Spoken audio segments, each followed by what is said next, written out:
The late Andrew Breitbart said politics is downstream from culture. It's an observation as articulate as it is accurate, and it's one I see demonstrated nearly every day. One of the unfortunate cultural flaws on the rise, the cultural flaw I view as primarily responsible for the rise of social justice warriors, the cultural flaw that has led me to question all of my previously held political viewpoints, is a cancerous lack of personal responsibility. The instinct to question any personal problem or personal challenge, not with what were my mistakes and what could I have done better, but with who else's fault is this and what does the world owe me for it? It's the worldview that blames the Pulse nightclub shooting on Islamophobia, rather than expecting better from a culture that teaches hatred for Western values and hatred for the gay community. It's the worldview of Bill Cosby's lawyer, who claims it's not that Cosby is too rapey, he's just the victim of racism. It's the worldview that says we're supposed to be worried about what's happening in Moscow,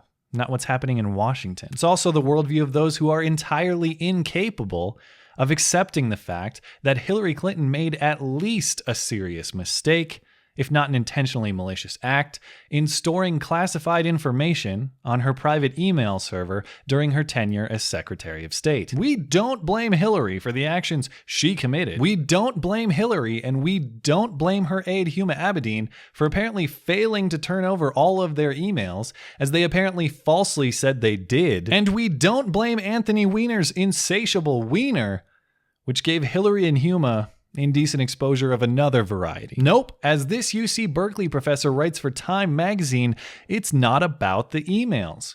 It's about public communication by a woman. That's right, Hillary Clinton's Emailgate is an attack on women. Interesting claim, but I would never say that criticism of Donald Trump's bus tape, for example, is an attack on all men, because clearly it's criticism of the words and conduct of one specific man. He and I sharing anatomy is irrelevant. Under the same reasoning, I wouldn't say the investigation of Hillary is because she's a woman. I would say it's because she, as an individual, appears to have broken the law. Strangely, I bet the author agrees with me on Trump not being an indictment of all men, but still sees Clinton's circumstance as an indictment against all women. Why?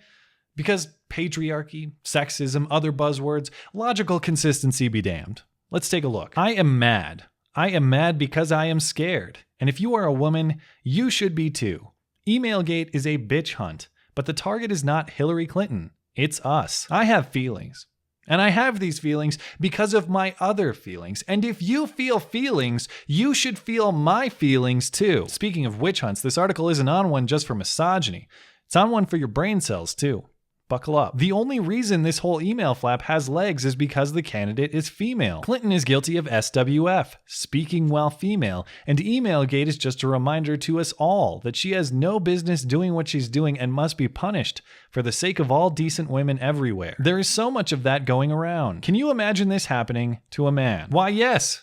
Yes, I can. And yes, for this specific crime. See examples like David Petraeus, who illegally shared classified material. Or this State Department official who did jail time for storing classified material on his home computer. And don't forget Chelsea Manning, she's still in jail. Not because she released tons of classified information. That was fine. She was a man then. The transition into a woman, that's what put her behind bars. But this author's question is idiotic not just in the context of this specific crime, but in the context of all crime. Could you imagine men being investigated and prosecuted for crime? Yes. There's a reason more than 90% of the US prison population is male. And unlike this author, nobody claims that reason is sexism. It's because men commit significantly more crimes. FBI Chief James Comey has shown himself to be another bully of the same kind. He has repeatedly talked down to Clinton, admonishing her as a bad parent would a 5-year-old. He has accused her of, quote, poor judgment and called her use of a private email server, quote, extremely careless. If Comey's a Boy Scout, here's one old lady who will never let him help her across the street. I fully endorse this author crossing the street unassisted. Might I suggest the interstate, actually? Or better yet, how about a street race? If the candidate were male, there would be no scolding and no, quote, scandal. Those very ideas would be absurd. Men have a nearly absolute right to freedom of speech.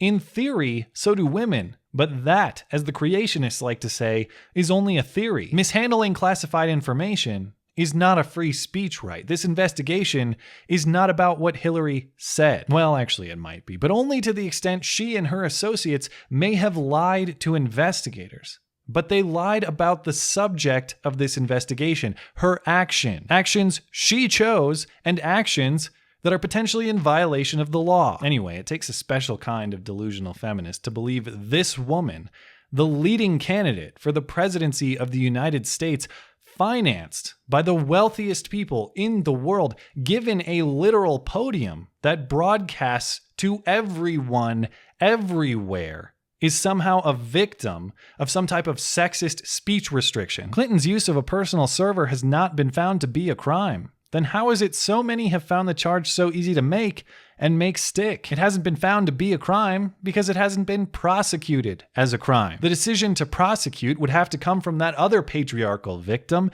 the female Attorney General of the United States, Loretta Lynch. You know, the one who has at least a political interest not to press charges, and at worst a corrupt directive not to.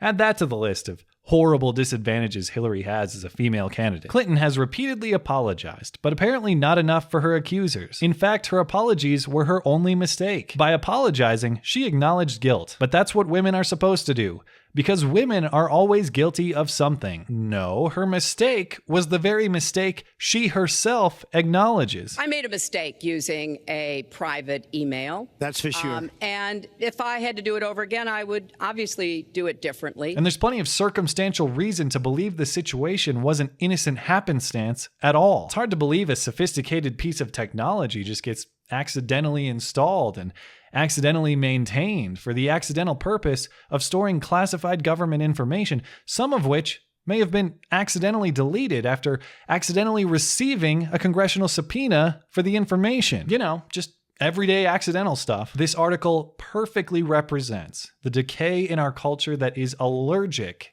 to personal responsibility. It's the other half of equality that these social justice types never seem to embrace. We often hear demands for equal pay and equal rights and sometimes even equal outcome, but we never hear demands for equal scrutiny, equal investigation, equal responsibility. Instead, as Dan tweets me, they will have their cake and they will eat it too, and they will blame the baker if the icing doesn't celebrate diversity. Thanks as always for listening and for supporting this channel. Always appreciate that thoughtful discussion down below, and especially over on Twitter.